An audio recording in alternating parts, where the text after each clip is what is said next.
अस्सलाम वालेकुम everyone, welcome back to my channel. I hope कि आप सब ठीक होंगे। अल्हम्दुलिल्लाह मैं भी बिल्कुल ठीक हूँ। तो जैसे आप देख रहे हैं, आज हमारी विंडोज़ जो हैं वो साफ़ हो रही हैं, और सिर्फ विंडोज़ नहीं बल्कि बिल्डिंग को भी सारी को वॉश कर रहे थे। जब हम इधर शिफ्ट हुए थे तो तब इतनी गंदी नहीं थी बाहर से विंडोज़, और अब मुझे देखकर लगता था कि मैं क्या करूँ जो बाहर से मैं इसको साफ़ कर सकूँ, लेकिन बाहर बिल्कुल भी हाथ नहीं था जाता। तो फिर कुछ दिनों से हम ये पढ़ रहे थे, नोटिस वगैरह इन्होंने दिया हुआ था कि हम वॉश करेंगे बाहर से विंडोज़ वगैरह को। तो कुछ दिन पहले इन्होंने सामने वाली बिल्डिंग की सारी विंडोज़ को वॉश किया था, और फिर बिल्डिंग की दीवारों को भी वॉश किया, और आज हमारी बारी थी। और ये जो इन्होंने हाथ में पानी पकड़ा हुआ था, इसके इतना ज़्यादा प्रेशर था ना कि बहुत ज़्यादा आवाज़ आ रही थी, एकदम से ऐसे दृढ़ दृढ़ की आवाज़ आ रही थी। बच्चे अभी सो रहे थे और मैं हसन के लिए नाश्ता बना रही थी, और मुझे यही था कि बस बच्चों ने अब इस आवाज़ से उठ जाना है, क्योंकि ये बहुत ज़्यादा आवाज़ थी। खैर पहले उन्होंने सारा इसको क्लीन किया, उसके बाद उन्होंने वाइपर वगैरह लगाया, और बिल्डिंग के नीचे से गुजर के जाने वाला हर बंदा इनको ऊपर से देख रहा था कि ये क्या कर रहे हैं। तो बहुत मेहनत का काम था, कोई इतना आसान काम नहीं था, और बेचारे बहुत मेहनत से लगे हुए थे। और आपने देखा होगा कि कितनी ज़्यादा मट्टी थी विंडोज़ पे। तो ये है कि अब वॉश हो गई हैं और अल्हम्दुलिल्लाह बिल्कुल साफ़ शफाफ हो गई हैं।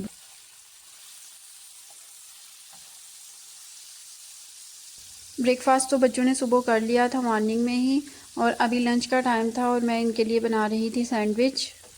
और खाने पकाने का काम तो बड़ा ही मुश्किल लगता है जब नखरे करने वाले बच्चे हों। तो मुझे तो फिर समझ नहीं आती कि अब मैं क्या करूं, क्या बनाऊं इनके लिए। बड़ा ही सोचना पड़ता है कि रोज़ ही कुछ ना कुछ डिफरेंट इनको चाहिए होता है। एक तो ये नाश्ता पेट भरकर नहीं करते, तो जिस वजह से फिर इनको जल्दी भूख लग जाती है लंच के टाइम पे। और मैं अभी अपने सारे काम ख़त्म करके फ़्री होके बैठती हूँ, और फिर मैं इनकी तरफ देखती हूँ और मुझे समझ लग जाती है कि अब इनको भूख लगी हुई है। तो बस सबसे पहले आकर तो मैंने किचन में देखा, फ्रिज में देखा कि क्या चीज़ है जो मैं इनको बना कर दे सकती हूँ, वो भी जल्दी जल्दी में। तो फिर मैंने सोचा कि ठीक है, मैं सैंडविच ही बना लेती हूँ, क्योंकि उसका सामान था पूरा। और चिकन को मैंने कट कर लिया था छोटे छोटे पीसीस में, और उसमें सारी स्पाइसेस मैंने ऐड कर ली थी, और ज़्यादा कुछ ऐड नहीं किया था। सोया सॉस डाला था, थोड़ा सा विनेगर डाला था, और लेमन का थोड़ा सा रस डाला था, और साल्ट डाला था, ब्लैक पेपर डाली थी, चिली फ्लेक्स डाली थी, और ऑर्गेनो डाली थी। और पैन में हल्का सा ऑयल डाल के तो मैंने उसको जो फ्राई होने के लिए रख दिया था। साथ में मैंने सैलड वगैरह काट ली थी कि चलो थोड़ी सी सैलड ऐड कर दूँगी सैंडविच में। तो यहाँ हिबा आई हुई थी मेरे पास, उसको बड़ा प्यार आता है अक्सर मेरे ऊपर। तो जब मैं काम कर रही होती हूँ तो पीछे से आके तो फिर हग कर लेती है, और फिर बड़ा प्यार करती है मुझे। तो यहाँ पर वो मेरे पास खड़ी थी। और मैं ट्राई करती हूँ कि जब भी बच्चे सैंडविच वगैरह खाएं या वैसे ब्रेड खाएं तो वो ब्राउन ब्रेड ही यूज़ करती हूँ। वाइट ब्रेड जो है वो मुझे इतना अच्छा नहीं लगता। ब्राउन ब्रेड का ये होता है कि इसका फ़ायदा भी चलो हो जाता है बच्चों को। और चिकन ऑलमोस्ट रेडी हो गया था, और यहाँ पर ब्रेड की साइड्स भी मैंने उतार ली थी। और अब इसमें मैं मायोनीज़ और केचप वगैरह कुछ ऐड कर लूँगी, और उसके बाद सलाद वगैरह ऐड करके, चिकन ऐड करके, तो फिर हमारा जो सैंडविच है वो रेडी हो जाएगा। और पता नहीं क्या हिसाब है मेरे बच्चों से, स्पाइस बिल्कुल भी नहीं खाई जाती। बिल्कुल ही जैसे होता है ना कि थोड़ी सी भी होता है, काबिल बर्दाश्त होती है, बच्चे खा लेते हैं, लेकिन ये वो भी नहीं खाते, बिल्कुल ही सादे खाने इनको लगे होते हैं। तो केचप भी इनके लिए फिर मुझे दूसरी ही यूज़ करनी पड़ती है, चिलीज़ के बगैर। जब इशार बहुत ज़्यादा छोटी थी तो दूध के बाद फिर मैंने जब उसको ऐसे खाने पे लगाया, तो मैंने उसको खिचड़ी वगैरह या इस तरह की चीज़ें देना शुरू की, और बनाना इस तरह से देना शुरू किया। तो मैं उसको, मुझे याद है कि वो रोटी के साथ शक्कर खाती थी, शक्कर के साथ, और जो देसी घी है इसके साथ वो रोटी खाया करती थी। तो सालन तो शुरू से इन्होंने खाया ही नहीं ज़्यादा, और इसी वजह से शायद अभी भी जो है ना इनको कुछ पसंद ही नहीं आता सालन में। बहुत कम ऐसा होता है। अभी आगे तो इशाल को राजमा पसंद आना शुरू हुआ है, और चावल तो दोनों बहनें ये खाती नहीं हैं। तो अभी इशाल राजमा के साथ चावल फिर भी खा लेती है। अदरवाइज़ घर में जो मर्ज़ी बन जाए, इनके लिए मैंने रोटी ही बनानी है, चावल ये बिल्कुल भी नहीं खाएंगी। मैं बहुत ट्राई करती हूँ कि चलो जब बने हों घर में तो थोड़ी बहुत खा लिया करें, लेकिन बहुत मुश्किल लगता है फिर इनको वो खाना। फिर मजबूरन मैं भी इनके फेस देख के तो उठ के रोटी बना के देने लग जाती हूँ। और यहाँ पर मैं कुछ डिज़ाइनिंग मारने लगी थी, लेकिन वो सही से नहीं लगी, तो फिर मैंने उसको ऐसे ही ऊपर लगा दिया। और ये सैंडविच बनाना मुझे सबसे आसान काम लगता है, बहुत जल्दी जल्दी बन जाते हैं, कोई इतना चीज़ें भी ज़्यादा नहीं इसके अंदर डलती हैं। जो भी आपके पास वेजिटेबल्स हैं आप वो ऐड कर लें, चिकन ऐड करने, मायोनीज़ डालने और केचप डालने, और उसके बाद आपका जो है सैंडविच वो रेडी हो जाता है। और सबसे बड़ी बात मेरे लिए ये है कि ये दोनों इस सैंडविच को मज़े से खा लेती हैं, शुक्र है। और जैसे कि अभी मैंने पीछे आपको दिखाया था कि इशाल के एडमिशन का सारा सिलसिला जो है वो चल रहा है। अभी उसने टेस्ट दिया है, उसका रिज़ल्ट आएगा, फिर उसके बाद उसका इंशाल्लाह अगर उसने पास कर लिया तो फिर उसके बाद जो है उसका स्कूल स्टार्ट हो जाएगा, और फिर उसके लंच के लिए मुझे कुछ ना कुछ इसी तरह से प्रिपेयर करके रखना पड़ेगा। और मैं जब पाकिस्तान में थी तो वहाँ पर इशाल ब्रेकफास्ट के टाइम पे सिर्फ एग ही खाया करती थी, या फिर साथ में कुछ हल्का फुल्का रोटी बहुत कम खाया करती थी, क्योंकि सुबह उठ के तो बच्चों के लिए वो एकदम से रोटी खाना बहुत मुश्किल हो जाता है। तो यहाँ भी अब देखें वो क्या करती है, ब्रेकफास्ट में क्या खाती है और लंच में किस तरह से उसकी तरतीब जो भी होगी वो मैं इंशाल्लाह आपके साथ शेयर करूँगी। और फिर आपके लिए भी लंच के, ब्रेकफास्ट के मज़े मज़े के आइडियाज़ आते रहेंगे वीडियोज़ में। तो यहाँ सारी चीज़ों को मैंने स्टेप बाय स्टेप रख के तो इसको फिल कर लिया था। अब मैं इसको तवे पे थोड़ी देर ऑयल डाल के तो सेक लूँगी, और उसके बाद ये क्रिस्पी सा जो है सैंडविच रेडी हो जाएगा। और आप देख सकते हैं इसको। अब इसको मैंने कट कर लिया था, हाफ हिबा के लिए और जो है वो इशाल के लिए, और अगर उनको और चाहिए होगा तो फिर मैं उनको और बना दूँगी। अभी मैंने एक ही बनाया था कि देखती हूँ ये खाती हैं या नहीं। सामान तो मैंने रेडी कर लिया हुआ था, लेकिन मैंने कहा कि पहले देख लूँ कि ये खाती हैं या नहीं, अगर खाएंगी तो फिर और बना लूँगी इनके लिए। और ये दोनों बहनें रूम में बैठकर तो खेल रही हैं। अब इनको बुलाएंगे बाहर, और इन्होंने सारा रूम इस तरह बिखेरा होता है और टॉयज़ हर जगह रखे होते हैं। हालांकि मैं सुबह 2-3 दफ़ा इसको समेट चुकी हूँ, लेकिन फिर से यही हाल हो जाता है। तो लेकिन इट्स ओके, ये बचपन दोबारा नहीं आना इनका, इसलिए मैं फिर कुछ ज़्यादा इनको डांटती भी नहीं हूँ, डांटने का कोई फ़ायदा भी नहीं होता। बहरहाल मैंने इनको बाहर बुला लिया, अब इधर बैठा के इनको तो आराम से सैंडविच देती हूँ। और वैसे भी ये कुछ टाइम के लिए, फिर इन्हें स्कूल चले जाने, फिर वैसे भी बेचारियों को टाइम नहीं मिलना। कैसे यम्मी है? ओके खा लो।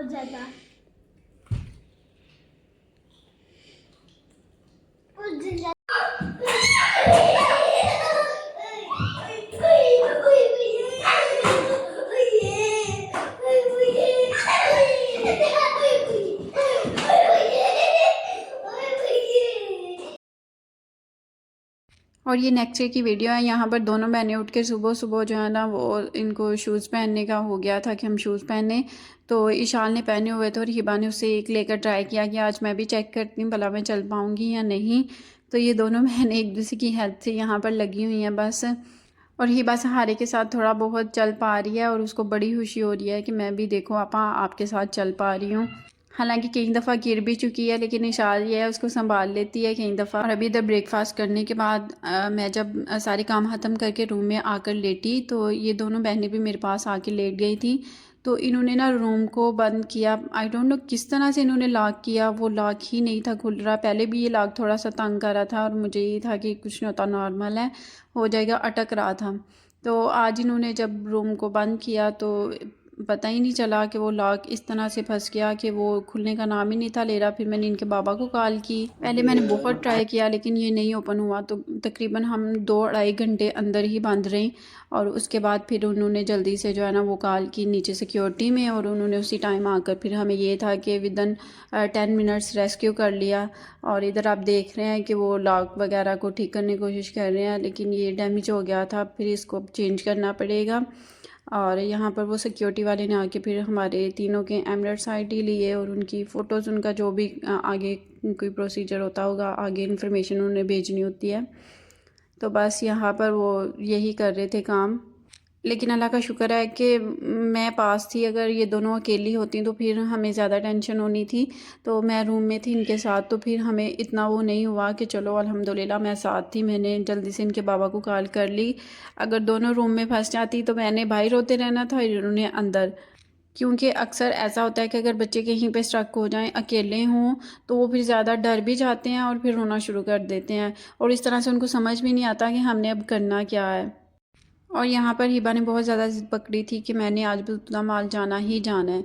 तो फिर हमने रास्ते से इसके बाबा को पिक किया, और उसके बाद फिर हम माल के अपा इस पीछे गाड़ी के ऊपर एक गाड़ी है।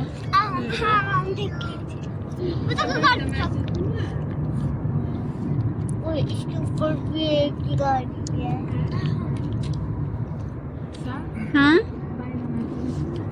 नहीं, किस चीज के लिए?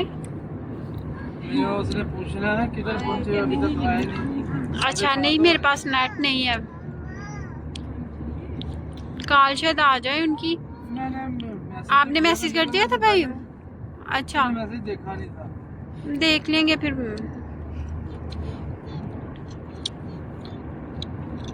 आइजल आप क्यों नीचे बैठ गए? ऊपर उठ जाओ, ऊपर उठ जाओ ना, क्यों नीचे बैठी हो? आपके कपड़े गंदे हो जाने हैं। हाँ देखिए, हिबा कह रही है आपके कपड़े गंदे हो जाने हैं। कपड़े कहती है, कपड़े। हाँ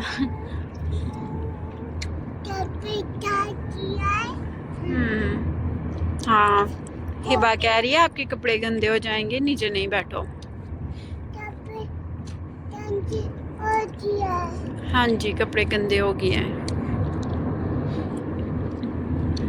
मैं बबल खा रही हूँ और बबल का नाम है ट्राइडेंट। दिखाती हूँ किस तरह की है। आइजल नो नो नो नो, आइजल ले रही है। आइजल आप किधर जा रही हो? किधर जा रही हो? कुछ बता भी नहीं। आइजल वो स्केटिंग शूज तो नहीं है। चाचू पास, स्केटिंग शूज चाचू के पास। चाचू घर के है।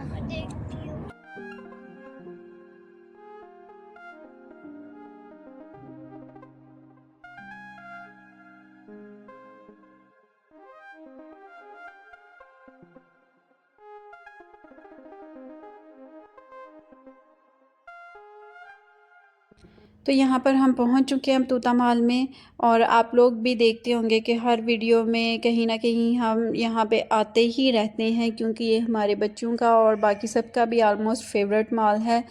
तो शुरू से ही, जब से इशार भी बहुत छोटी थी और इधर से आना शुरू हुई, तो उसको भी और हमें खुद भी ये जगह बहुत ज़्यादा पसंद है। और इस मॉल में हमारी बहुत अच्छी अच्छी मेमोरीज़ भी हैं, और ये हमारे दिल के बहुत करीब है ये जगह। इसलिए जब भी हमने कुछ खाना हो, शॉपिंग वगैरह करनी हो, छोटी मोटी ग्रोसरी करनी हो, तो हम इसी जगह को प्रेफर करते हैं कि हम इधर ही जाएं।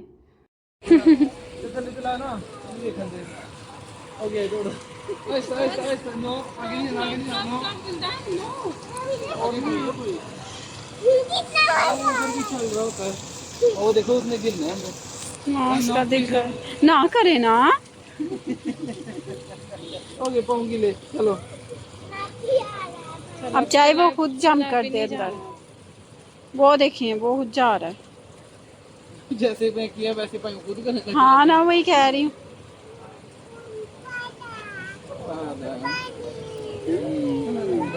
पानी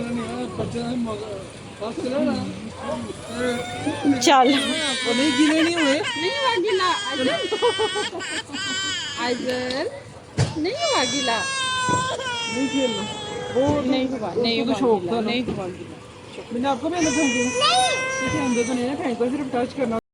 और यहाँ कैरीफोर में सिर्फ हम पानी वगैरह लेने के लिए आए थे, और आगे इनकी नज़र फ्रूट्स पे पड़ गई, और फिर ये यहाँ पर देखने लग गए। जब भी जाते हैं कोई ना कोई फ्रूट उठा कर ले आते हैं, फिर उसके बाद कोई भी नहीं खाता और वो वैसे का वैसे ही पड़ा रहता है। तो मैं बस इनको यही मना कर रही थी कि रहने दें, ये ना लें, अनार ले लें। अनार भी यहाँ पर थे, वो भी उन पे भी डील्स लगी हुई थी, और मैं कह रही थी कि वो ले लें, वो फिर भी बच्चे शौक से खा लेते हैं। और यहाँ हिबा जूस पी रही थी और साथ मेरे हाथ चूम रही थी, और इसको हमेशा मेरे पे प्यार आता है, चाहे वो घर से बाहर हो या घर के अंदर हो, हमेशा मुझे ऐसे चूमती रहती है। और एक होता है ना कि बंदे को स्पेशल फील करवाती रहती है वो मुझे, कि मेरी माँ जो वो सबसे स्पेशल है। तो ये बाउंड होना चाहिए, बिल्कुल होना चाहिए बच्चों में और मदर्स में। तो इसका यही है कि मैं कभी भी इनको उस तरह से ट्रीट ही नहीं किया, ना कभी मारा है इनको, क्योंकि जो बेटियां होती हैं ना, उनको ज़िंदगी में बहुत कुछ फेस करना होता है आगे जाके। तो उनको हमेशा प्यार से मोहब्बत के साथ ट्रीट करना चाहिए। और मेरा भी यही है कि मैं अपने बच्चों के साथ कभी उस तरह से रूडली नहीं हुई। बहुत कम ऐसा हो कि मुझे बहुत ज़्यादा गुस्सा आया हो, लेकिन फिर भी अगर मैंने कभी उन पर गुस्सा किया हो तो मैं बाद में फिर उनको खुद सॉरी बोल लेती हूँ। और सॉरी बोल लेना चाहिए क्योंकि हमारे बच्चे हमसे ही सीखते हैं। तो अगर हम पेरेंट्स अपनी गलती पर सॉरी बोल लेंगे तो कल को हमारे बच्चों को भी यही होगा कि हमने भी अगर कोई गलती की है तो हमें भी उसके ऊपर सॉरी बोलना है। तो अल्हम्दुलिल्लाह मुझे तो बहुत अच्छा लगता है जब मैं अपने बच्चों के साथ इस तरह प्यार के साथ रहती हूँ, तो वो बदले में फिर मुझे भी उसी तरह का प्यार और रिस्पेक्ट देते हैं। यहाँ पर हम अनार देख कर ले रहे थे, लेकिन ये जब हमने घर आकर काटे तो इनमें से एक अनार भी मीठा नहीं निकला था, ये सारे खट्टे अनार थे। और वहाँ पर देखने में ऐसे लग रहे थे कि ये बहुत ही ज़्यादा कुछ मीठे होंगे। और हसन को हमेशा ये ग्रीन वाले जो है ना ग्रेप्स पसंद आते हैं, और ये हमेशा कहते हैं कि यही लें, लेकिन ये हमेशा खट्टे निकल आते हैं। और अगर बच्चों ने खाने हो तो मैं तो ये रेड वाले ही लेकर आती हूँ। और यहाँ इनको लग रहा था कि 2 अनार जो हैं वो कम होंगे, इसमें और ज़्यादा अनार ऐड कर लेते हैं क्योंकि बच्चे जो हैं वो शौक़ से खाते हैं। तो इन्होंने और ज़्यादा कर लिए, लेकिन वो बाद में ऐसे वेस्ट ही गए, किसी ने नहीं खाए क्योंकि वो खट्टे इतने थे। 1-2 दाना मैंने चेक किया, लेकिन वो उनके बहुत ज़्यादा खटास थी। तो मैंने कहा अभी गला ख़राब करने वाली बात है, तो इससे बेहतर है कि ना खाया जाए। तो इस सोच के चक्कर में कि हमने इनके ऊपर पैसे जो हैं वो लगाए हैं तो अब हमने वेस्ट नहीं करने, खाने हैं। तो ये खाकर गला ख़राब करके इस पे दुगने जो पैसे हैं वो मेडिसिन्स पे लग जाते, तो इसलिए मैंने यही बेहतर समझा कि इनको ना खाया जाए। तो यहाँ पर मैंगोज़ देखे जा रहे थे कि शायद पाकिस्तानी मैंगोज़ अब भी मिल जाएं, लेकिन अभी वो उनका सीज़न चला गया है, अब वो नहीं है। तो वैसे भी मार्केट से जब भी हमने मैंगोज़ लिए हैं वो पाकिस्तानी, लेकिन वो टेस्ट नहीं मिला। जब हम मंडी में जाकर वहाँ से लाते थे ना, तो वो ओरिजिनल वाला पाकिस्तान वाला टेस्ट होता था मैंगोज़ का। और अभी हम इधर से निकल रहे थे कि हिबा की नज़र पड़ गई थी ड्रैगन फ्रूट पे, और वो कह रही थी कि ये लेना है। जब हम आए थे तो तब भी हिबा ने जो है वो ड्रैगन फ्रूट लिया था, और अभी फिर वो कह रही थी कि मैंने खाना है, लेकिन वो खाती सिर्फ 1-2 बाइट ही है, फिर रख देती है, नहीं खाती क्योंकि इसका कोई टेस्ट नहीं होता, ना कोई नमकीन ना मीठा, बस ऐसे ये टेस्टलेस मुझे लगता है। सोर क्रीम एंड ओनियन। हाँ खट्टे होने हैं ये। तो फिर ये क्या पिज्ज़ा? हाँ ये ले लें, हो सकता है ये कोई मेरी वो फेवरेट चीज़ निकल आए। ये 2 ले लेते हैं। मुझे बुगल्स लेने हैं और इनके पास लेके जाओ, इनके पास लेके जाओ। आपको बुगल्स लेने हैं? अच्छा मैं पापा को बोलती हूँ। ईशा ओके, ले आओ। हिबा को बुगल्स चाहिए बाबा। बुगल्स सब खाएंगे। ये नहीं लेना, बुगल चाहिए। कौन सी वाला चाहिए भाई? ये वाला ना? हाँ ये दे दे छोटा पैक।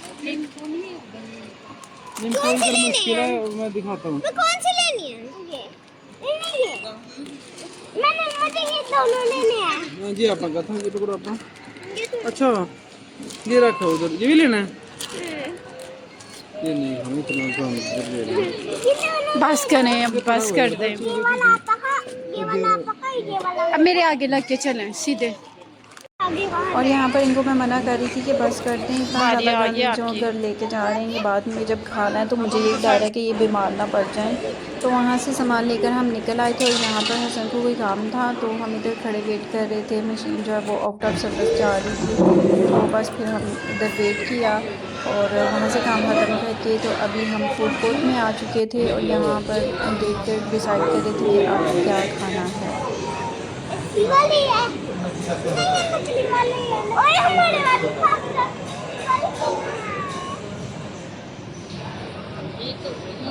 क्या कह रही है असली वाले हैं? मुझे नकली वाले फ्रूट्स पड़े हुए हैं वो कोला के ऊपर, वो वाले हाँ वो नकली वाले हैं हिबा। हमारे पास ही काफी सारे। और ये नेक्स्ट डे की वीडियो है। यहाँ पर मैं चिकन कढ़ाई बनाने लगी थी, और उसके लिए मैंने प्याज काट के रख लिया था उसको ब्राउन होने के लिए, और इसके अंदर मैंने जिंजर और गार्लिक का पेस्ट जो है वो बनाकर ऐड कर दिया था।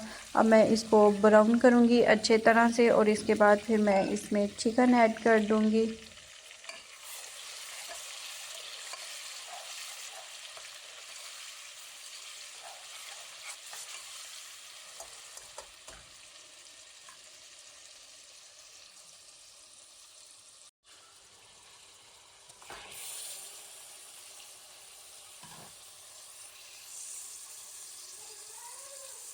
जी बेटे।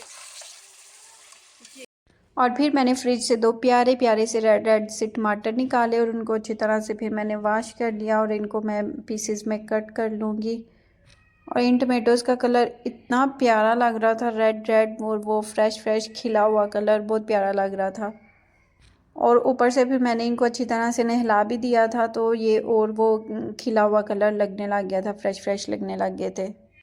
और यहाँ पर टमाटरों को मैंने पीसेस में कट कर लिया था। और यहाँ पर चिकन की भी मैंने अच्छी तरह से भुनाई कर ली थी जिंजर गार्लिक और ऑनियन के पेस्ट में। और इसको ऑलमोस्ट ये थोड़ा ब्राउन हो चुका था। इसको अच्छी तरह से पहले आपने ब्राउन करना है ताकि इसकी सारी जो स्मेल है वो एक दफ़ा ख़त्म हो जाए। उसके बाद आप इसमें सारे टमेटो जो हैं वो ऐड कर दें। और टमाटर ऐड करने के बाद आपने इसका फ्लेम जो है वो हल्का कर लेना है ताकि अच्छे तरीके के साथ वो अपना पानी छोड़ें और चिकन जो है वो अच्छे तरीके के साथ गल जाए। और उसके बाद फिर इसकी बुनाई शुरू करनी है।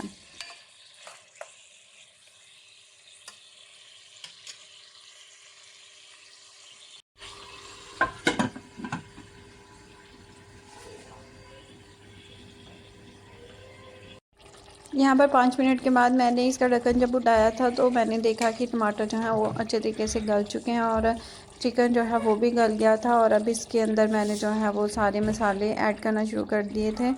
और मुझे अंदाज़ा हो गया हुआ है कि अब कितने मसाले डालने हैं, इसलिए मैं इसी तरह डाल रही हूँ।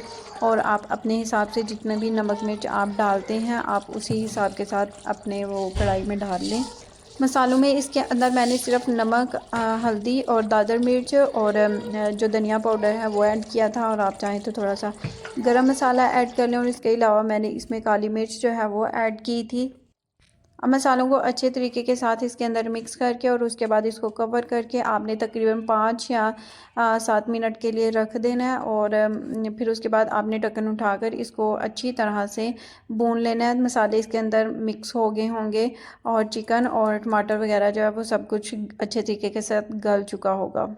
और यहाँ पर साथ साथ मैंने सैलड वगैरह भी बना ली थी। और अब इसका मैंने ढक्कन उठाया था और इसका ऑलमोस्ट पानी जो है वो खुश्क हो रहा था।